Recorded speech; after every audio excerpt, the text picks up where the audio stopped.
Welcome to USA Global TV and Radio, where our mission is to provide education, entertainment, hope, and inspiration.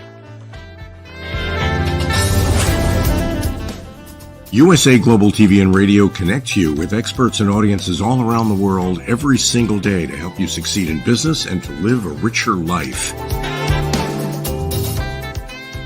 Visit us at usaglobaltv.com to learn about career and life-changing training and mentoring programs like the Listening Mentor. Subscribe to our newsletter to stay informed about our special programs and offers. Discover how you can become a guest on one of our shows or a host or producer of a USA Global TV and Radio show of your very own. That's USA Global TV and Radio, where the doctor is always in.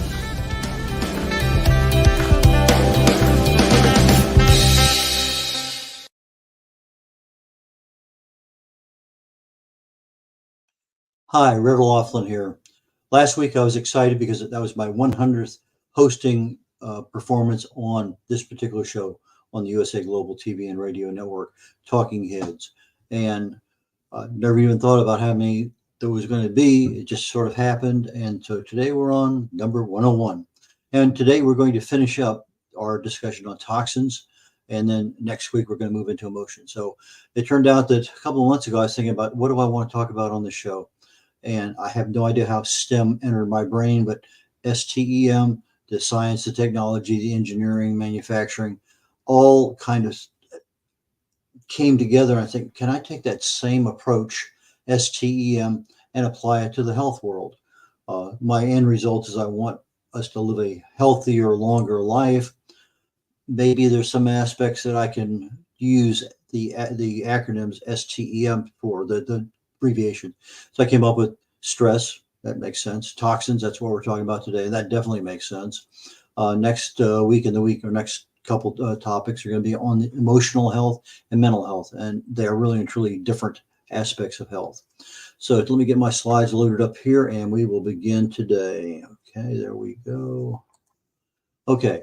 First off, I'm a researcher. I've never been in the medical field, not have anything to do with doctors, not anything to do with pharmaceutical, nothing. I fell in love with chemistry in high school. I got a degree in it and got an invitation to Vietnam. Never got a chance to practice it. It wasn't until my wife came down with breast cancer, probably about 10 years ago, a little less than that, maybe about 10 years ago, that I went back and started looking at the human body at the cellular level, trying to figure out, is there something going on that's controllable? This creates that creates this creates. Is there some way of slowing that down, stopping it, or speeding up, depending on what you need? And so that's where I focus my attention. I look at the human body at the cellular level, chemically speaking. I look for cause and effect relationships. Treat a cause, fix a problem. Treat symptoms, and you'll always be treating symptoms. So that's what I write about. That's what I speak about. My books are on those topics. So the symptoms we have can sometimes, because we treat them as a symptom, we're not treating the cause just continues to get worse. So sometimes the real damage occurs because we're treating the symptoms and never addressing the cause. As always, my presentations are for awareness and education. Moving on in. I believe I have 2 or 3 slides left over from last week that we didn't get a chance to finish. So we're talking about some of the known and unknown things about toxins. I think probably one of the most dangerous things out there is cosmetic and personal care products. Why? Because it's something you put on the body, you rub it in, you allow it to just go diving straight into the bloodstream, and that's where a lot of the damage occurs. If you bought the same cosmetic that is made by the same company in Europe and you bought it in the United States, and you look at the list, this list might have 15 or 20 items in that particular cosmetic. This one over here may only have 4 or 5. Europe has really lowered the hammer on what toxins are allowed in their products. But here in the United States, we talked about last week, GRAS, generally recognized as safe. For whatever reason, they didn't do the level of testing they should do, or they look at the levels and say, that's not much, we can let that go by. But your formaldehyde, your methylene glycol, your mercury, phthalates, parabens, and just many, many, many other toxins create problems inside our human bodies. And the interesting part is that some of them don't even have to be stated. Fragrance. If you see something with fragrance, run the opposite direction, because that's a get out of jail free card for the manufacturers. They can put stuff in there and label it as fragrance, but they don't have to tell you exactly what it is. Sometimes they have something that could be named even though it doesn't look like what that is. Sugar, for example, you may have 30 or 40 different names for sugar that go on a label. So you may have this name up here, this name here, the same thing, same way it affects the body on our foods, but they label it differently so it doesn't look like it has so much in it. And again, we treat our foods differently than we treat our cosmetics. Something that goes on the skin and penetrates with nanotechnology and gets right straight into the bloodstream is treated differently than something that we eat, gets into our digestive system, and ends up in the bloodstream. So anyway, just something to be aware of. Cosmetics are a really major danger for our health. Personal care products, same thing. Stuff we put on our bodies, conditioners, foundations, moisturizers, antiperspirants. I can't tell you how many years ago, probably 15 to 20 years ago, I started using coconut oil as a antiperspirant for underarms. I use it as a skin lotion. I use it for a lot of things. So there are a lot of products out there, whether it's DIY or a natural product, that can probably work. In the last 15 years, over 70,000 products made by 600 manufacturers with almost 100 known health issues. And part of the problem is a lot of these chemicals weren't even in existence 15 years ago. It's just part of the development of, hey, this chemical does that to your manufacturing process. It makes it creamier, smoother, easier to handle, whatever it may happen to be. Well, maybe I need to lower just a little bit of it doesn't matter. It's still going to get into the body. I talk about this one particular chemical called triclosan. It's a known carcinogen, and it's usually used in soaps. The issue is that I'm with my wife at I can't remember what doctor it was. I go to use the restroom, I'm washing my hands, and they have a big sign on the window. Our soaps in their little dispensers contain triclosan. Well, most people think nothing of it. Triclosan makes the soap easier to handle, wash off easier, but it's also used in toothpaste and detergents and whatever. But they were proud of using something that could cause cancer. I just thought it was stupid, but what do I know?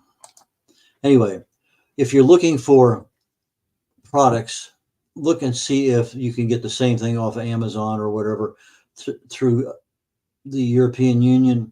Do they have the same product? It might be something, if you find a product you really like, that might be an option to continue using it. The Environmental Working Group, EWG, has a database. Just go to ewd.org, I think it is, and look it up. But EWG will get you more information than you ever want to spend time looking at, but it's there. The words waterproof, stain-proof, we've seen before with some of the other toxins. Those are kind of buzzwords, meaning there's something else in that product that's making it do that you wouldn't normally see. So, and absolutely, if you see something with fragrance in it, walk away. It's like I see something with carrageenan in it, ice cream or something, I walk away. It's just, if there's things out there, like carrageenan's allowed everywhere in the United States, but California, they don't allow it in their products. So we have the ability to control it at the federal level. We have the ability to control it at the state level. But again, it's, what do you want to do? And it's interesting. You take a hot shower and you think, oh, I don't have to worry about anything. I got all that stuff out. I sweated a little bit. But the time you have in the shower, your pores open up. You get out of the shower, you start lathering up, putting stuff on. Well, now not only do you have the nanotechnology that allows it to just penetrate, the pores in your skin now are so huge that you're dumping stuff in as fast as you can possibly get it. So anyway, look for some organic options in our foods and our cosmetics and our personal care products. A lot of things there to help. Okay, so let's look at now a few slides on what are some of the easy things we can do to reduce, avoid, eliminate toxins in our body. Well, one of them is to drink water, bottled water preferred, because that flushes out our toxins. You're urinating, you're getting stuff out. The same thing applies. You got a sauna, sweat it out. But the way the toxins get out of the body is we have to excrete them some way, shape, or form. Eating organic foods, we're avoiding the hormones, antibiotics, the preservatives, the colorings, all those things in there that make that product look good and taste good. Carrageenan, I mentioned in ice cream.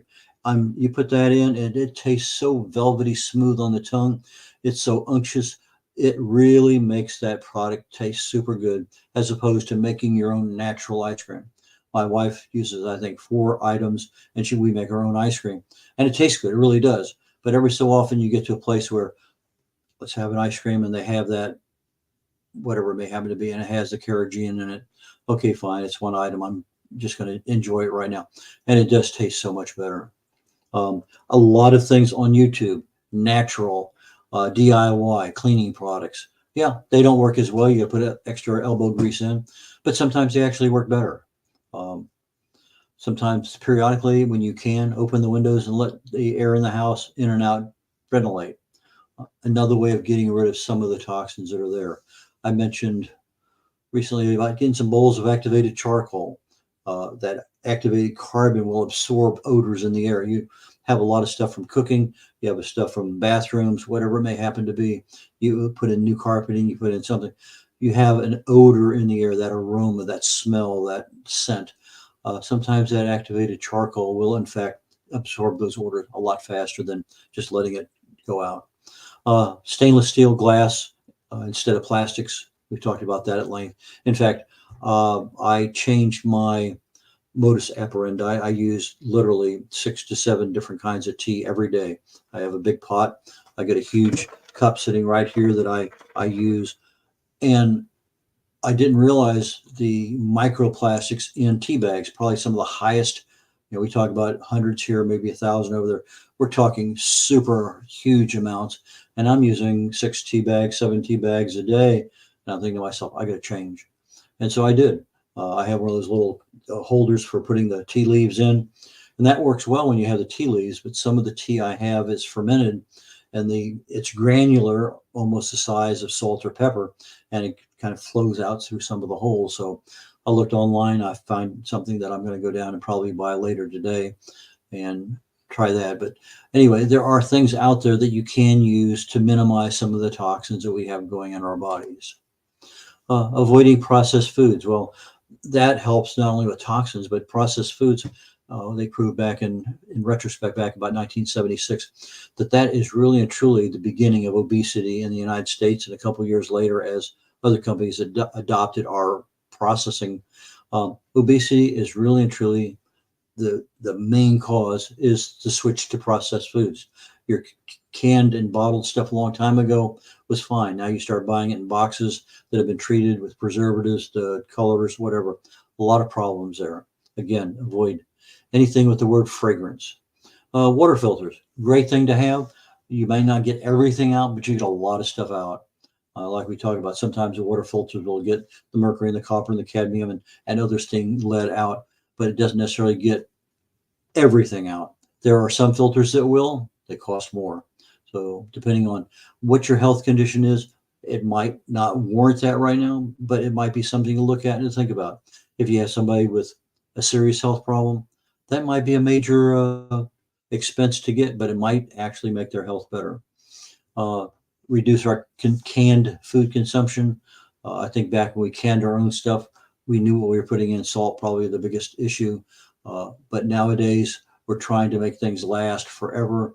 Even though you're packing it in a vacuum, there's also a problem there that could be. Just reduce. Doesn't say eliminate. I'm just saying reduce, not avoid. HEPA filters and vacuum cleaners pick up a little bit more of the air pollution. Natural pest control. Cedar side is one chemical that's made from cedar that can be used to control insects and pests. I use it. I use the cedar itself, just throw it out on the yard. I also use ground garlic, finely ground garlic. I put it in the fertilizer machine, and I just go around the yard and spray that. It lasts for a good couple, 3 or 4 weeks, depending on how much rain you get. And it's a natural pest control against any kind of flying insect, especially mosquitoes. I know this one's kind of hard to do, but avoid nonstick cookware. The old steel, the blackened steel, what do you call it? Cast iron has a natural nonstick surface. But again, it's hard to maintain, hard to get. But again, if you have some health issues that are caused by toxins, it might be something to put in the back of your mind. Say, I need to get something else. Exercise, sleep. No matter what your lifestyle is, quality sleep is absolutely critical for better health. Exercise is critical for better health. Stress reduction is critical for better health. All three of those things are not a toxin issue, although regular exercise will allow the body to excrete it through sweat. Your sleep allows the body to repair itself. You have less toxins in the liver that you have to process. That helps. And stress reduction works in so many different aspects. I strongly recommend it. If you don't read labels, start reading labels. If you have so many labels there, so many items on the label, you can't even figure out what they are, maybe that's not what you need right now. But there are a lot of things that can be learned from labels.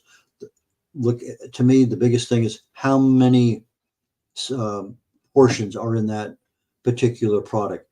You get something and it says 12 portions and you read it, but you don't read the 12. Well, that's not very much at all. I'll just eat the whole thing. Well, you just basically ate 12 times whatever the label is saying. So I think becoming a label reader is going to be a major improvement for your health going down the road. And avoid areas with pollution if you can. It doesn't always happen, but sometimes pollen, for one. Don't think of pollen being a pollution, but it is. So you're outside and it's stuff's falling out the trees, like here in Texas. We got yellow sidewalks, yellow windows on our cars. It's just from the air. So if you can avoid areas with pollution, do it. Okay, disease awareness, getting toward the end of the show here for today. The things that toxins have a direct impact in: cancer. Well, so you're smoking, you're adding that air pollution into your lungs. The pesticides, you're getting it off the food you're eating. We talked about strawberries being one of the worst products out there to get. You have to wash them ahead of time. Fertilizers, stuff that's taken into the things that we eat. Lots of things can cause cancer. Reading labels, understanding where things come from, how it was processed. No guarantees, but at least we can minimize our exposure. Any kind of respiratory issues, again, air pollution, mold, secondhand smoke. These are all toxic items that affect our ability to breathe. Sometimes we don't even know we have mold. There are easy treatments for it. Air pollution, better filters maybe. Secondhand smoke. Send somebody outside. If you're living with somebody that just can't do it, I'm not sure there's a help there. But again, you're recognizing what is the problem and what can you do about it. Neurological issues.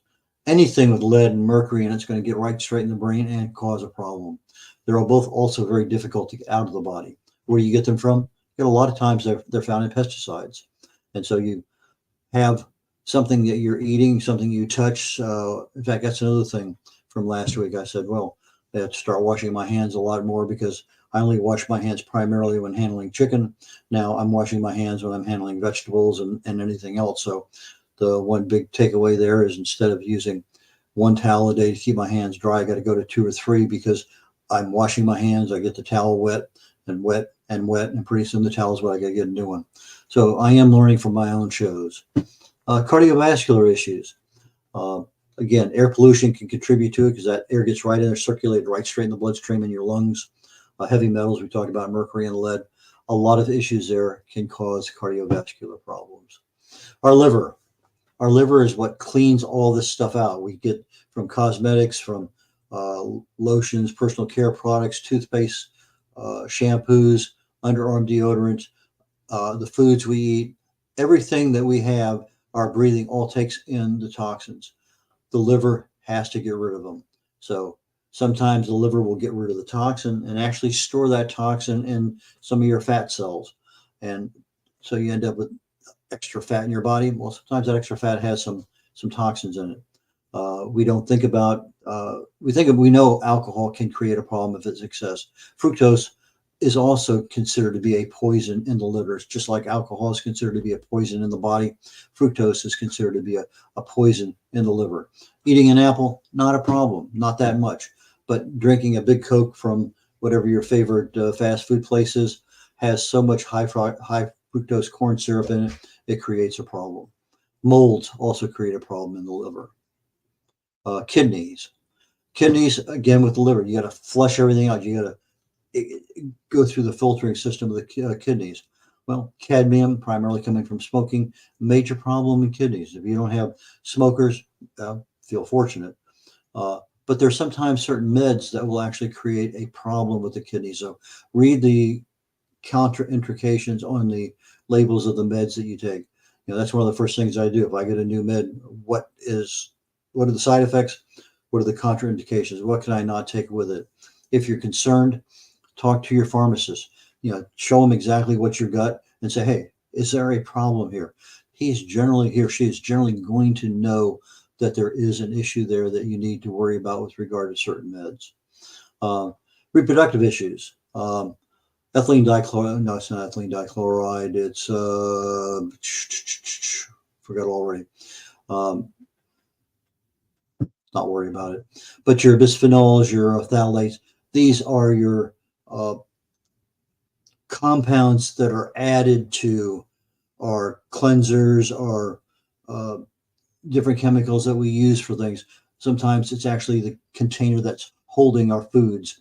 But again, pesticides, herbicides, these all include these. I can't think of what EDC is. But anyway, it's the chemicals that create endocrine problems in our bodies, our reproductive system. So those are our issues that are there. So we're finishing up a little bit early today, about 5 minutes or so. The former programs, if you want to see last week or a year ago, or episodes that I started 100 back, go to YouTube, look under USA Global TV, click on that, go into Talking Heads, the archive, and you'll see my playlist for everything I've talked about: heart health, brain health, gut health, toxins before, stress, cancer, a lot of things on fat management, weight management, longevity, lifestyle issues, health planning. Trying to figure out what we're going to be doing here in about 2 or 3 weeks. I have a pretty good idea, but I try to focus on things that are of immediate value to people. Again, awareness, education. The more you know about something, the better you're able to make decisions.